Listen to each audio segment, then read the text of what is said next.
안녕하십니까. 한경글로벌마켓 도쿄나우 김일규 특파원입니다. 일본은 세계에서 유일하게 결혼하면 아내나 남편이 원래 성을 바꿔 같은 성을 쓰도록 하는 부부 동성 제도를 법으로 의무화하고 있는데요. 대부분 여성이 원래 성을 포기하고 남편 성을 따르는데 여성의 경제활동이 늘면서 이 제도가 여성에게 차별적으로 작용하고 있다는 지적이 커지고 있습니다. 급기야 일본 최대 경제단체인 게이단렌이 제도 개선을 요구했는데요. 핵심은 부부가 같은 성을 쓰든 다른 성을 쓰든 선택할 수 있는 선택적 부부 별성 제도를 도입하자는 것입니다. 이달 27일 일본 차기 총리를 뽑는 집권 자민당 총재 선거를 앞두고 쟁점으로 부상하고 있습니다. 그래서 오늘은 일본의 부부 동성 제도에 대해 알아보겠습니다. 우선 재밌는 분석부터 하나 보시죠. 이대로라면 일본인은 언젠가 모두 사토시가 될 것이라는 분석인데요. 지난 4월 일본 도호쿠대의 요시다 히로시 교수는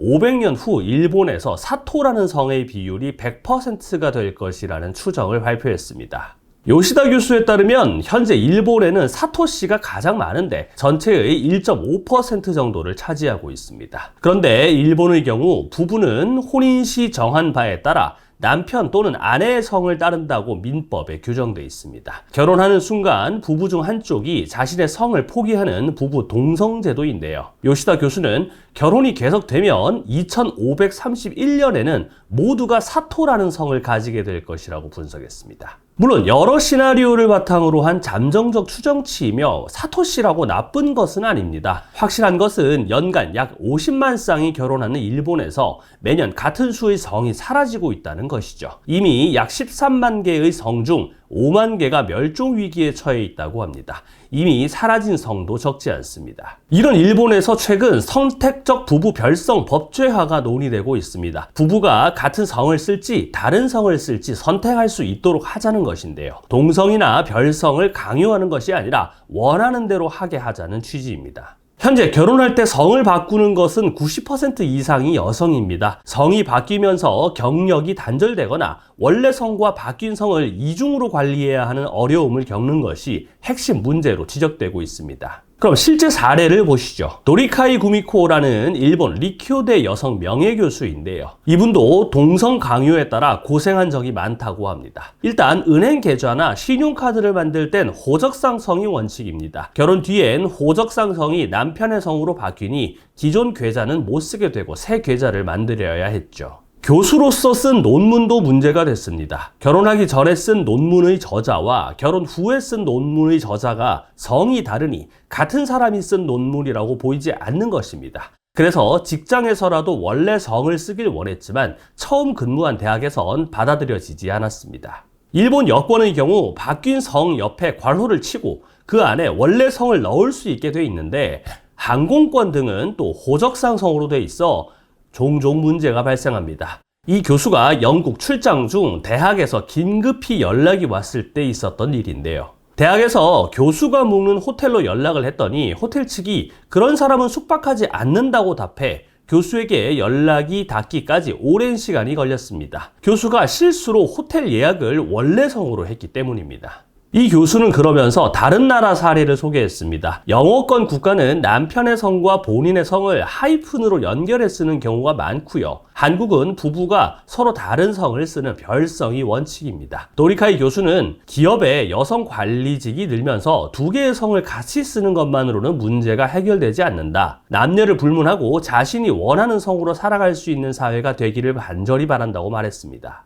SBI 금융경제연구소의 이사장인 마사이 다카코 씨도 마찬가지 불편함을 많이 겪었습니다. 일본의 주주총회 소집 통지서를 보면 이사 선임 안건에 A씨의 호적상 성은 B씨입니다 라는 메모가 적혀 있는 경우가 많은데요. 대부분 여성 이사 후보자에 대한 추가 설명입니다. 결혼 후에도 과거 성을 쓰고 있는 경우 이 메모는 필수죠. 마사이 다카코 씨도 그중 한 명입니다. 그는 올해 일본 대형 해운 회사인 가와사키 기선 주주총회에서 사회이사로 선임됐는데요. 이사 선임 안건에는 마사이 다카코 씨의 호적상 이름은 니시다 다카코입니다 라고 적혀 있습니다. 남편의 성이 니시다였기 때문이죠. 마사이 이사장이 2003년 결혼 후에도 원래 성으로 커리어를 쌓았기 때문입니다. 이처럼 여성의 경제 활동이 늘면서 기업에서 먼저 부부 동성 제도를 개선해야 한다는 목소리가 커지고 있습니다.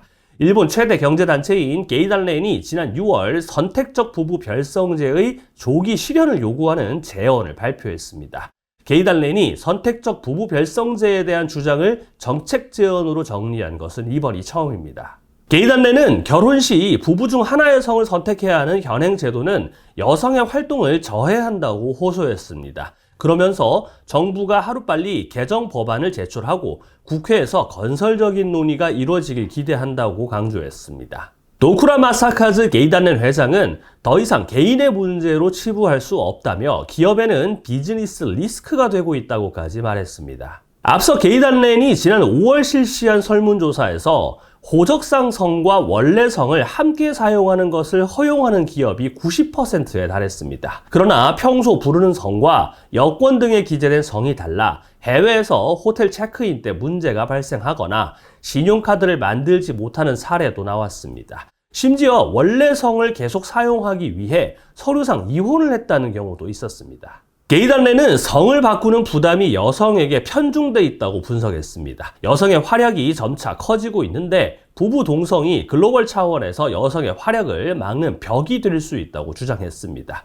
그러면서 원하면 태어날 때 가진 성을 호적상 성으로 계속 쓸 수 있는 제도가 필요하다고 제안했습니다. 기업이 부부 동성제를 그대로 두고 보고만 있을 수 없는 이유는 또 있습니다. 영리 목적의 기업이라도 인권 존중이 엄격하게 요구되는 글로벌 차원의 비즈니스와 인권 때문인데요. 기업은 시정을 촉구할 책임이 있고 이를 간과하면 기업으로서 인권 존중의 책임을 다하지 않았다는 이유로 국제적인 신뢰와 경쟁력을 잃을 위험이 있다는 지적입니다. 그럼 일본은 언제부터 부부가 같은 성을 썼을까요? 우선 일본 민법 750조는 결혼 시 부부 중 한 명이 개명해 부부 동성이 되도록 규정하고 있습니다. 이 원칙은 메이지 31년인 1898년부터 변함없이 유지되고 있는데요. 올해까지 126년 된 제도입니다. 남편의 성이나 아내의 성 중 하나를 선택하지 않으면 혼인신고가 수리되지 않는 구조입니다. 현재 부부 중 개명하는 쪽은 95%가 아내 쪽인데요. 과거에도 복잡한 절차 등 각종 부담이 여성에게 편중돼 있어 양성 평등 측면에서 문제가 크다는 지적을 받아왔습니다. UN 여성차별철폐위원회도 차별적인 규정이라며 여성이 결혼 전 성을 유지할 수 있도록 법 개정을 권고해왔습니다. 반면 일본에는 부부 동성을 지지하는 쪽도 있습니다. 가족이 모두 같은 성을 씀으로 해서 가족의 일체감을 보여준다는 의견인데요. 특히 보수층을 중심으로 부모 중 한 명과 자녀의 성이 다른 것이 가족의 일체감을 저해할 것이라는 우려가 강합니다. 그러나 앞서 말씀드린 대로 결혼할 때 부부 동성을 법으로 요구하는 것은 일본뿐입니다. 과거엔 세계적으로 결혼할 때 남편의 성으로 바꾸는 것이 일반적이었는데요. 1979년 채택된 유엔 여성차별철폐 협약을 계기로 남녀 평등 차원에서 선택적 부부 별성을 법제화한 나라가 많습니다. 미국, 영국, 독일 등은 부부 별성을 선택할 수 있고요. 중국, 한국, 프랑스는 별성을 원칙으로 하고 있습니다. 혼인신고를 할 때 남편이 성을 바꾸는 경우도 물론 있습니다. 대신 아내는 원래 성을 그대로 쓸 수 있는데 문제는 결혼을 하고도 여자의 성이 바뀌지 않으니 일찍 이혼한 것으로 오해받는 경우가 많다는 것입니다. 과거에도 일본 국회와 사법부에서 선택적 부부 별성제에 대한 논의가 있었습니다. 1996년에는 민법 개정안이 마련되기도 했는데요. 그러나 당시엔 가족의 일체감을 해칠 수 있다는 의견도 만만치 않았습니다. 자민당 내 반대도 있어 결국 국회 제출은 보류됐습니다. 일본 최고재판소는 2015년과 2021년에 각각 선택적 부부 별성을 인정하지 않는 현행 제도를 합헌으로 판단했습니다. 그러면서 국회에서 논의하고 판단해야 할 사안이라고 지적했습니다. 이런 가운데 올해 들어 자민당과 한몸인 게이달렌까지 문제를 지적하자 드디어 자민당이 나섰습니다. 최근 선택적 부부 별성제를 놓고 당내 논의를 재개했는데요. 추진파와 신중파로 나뉜 당내 의견 수렴이 쉽지 않아 이달 총재 선거에서 쟁점이 될 것이라는 전망이 나옵니다. 일본 국민들 사이에서도 다양한 의견이 있어 하루아침에 결론이 나기는 쉽지 않을 전망입니다. 니혼게이자이 신문사와 TV도쿄가 최근 여론조사에서 선택적 부부 별성제에 대한 찬반을 물었는데요. 찬성이 69%, 반대가 23%였습니다. 그러나 자민당 지지층에선 찬성이 60% 미만이었습니다. 관심은 다음 총리가 어떤 움직임을 보일지입니다. 포스트 기시다 후보로 거론되는 이시바 시게루 전 간사장과 고이즈미 신지로 전 환경상 등은 선택적 부부 별성제 도입에 찬성하는 입장입니다. 둘 다 국민적 인기가 많은 후보죠. 이시바 전 간사장은 이번 선거 출마 선언 기자회견에서 남성이든 여성이든 성을 고를 수 없어 힘들어하고 있다. 불이익을 받고 있다. 그런 것은 해소돼야 한다고 말했습니다. 또 다른 후보인 고노다로 디지털상도 출마 회견에서 선택적 부부 별성제를 인정하는 것이 좋다고 생각한다고 말했습니다. 신중파도 있습니다. 고바야시 다카유키 전 경제안보상은 출마 회견에서 주민등록증 등의 성씨 병기를 허용하는 제도 개정이 우선이라는 생각을 밝혔습니다. 이후 TV 출연에서는 신중하게 진행하는 것이 좋다고 답했습니다. 다카이치 사나의 경제안보상도 최근 인터넷 방송에서 가족 일체형 성을 유지하는 것이 바람직하다고 말했습니다. 다카이치 경제안보상은 결혼할 때 원래 쓰던 성도 사용하겠다고 신고하는 방안을 제안하고 있습니다. 어쨌든 개인의 의사를 존중하는 사회적 변화에 따라 선택적 부부 별성제 논의는 피할 수 없게 됐습니다. 누가 새 총재가 되더라도 추진하게 될 것이라는 관측이 나옵니다. 이상 도쿄나우 김일규 특파원이었습니다.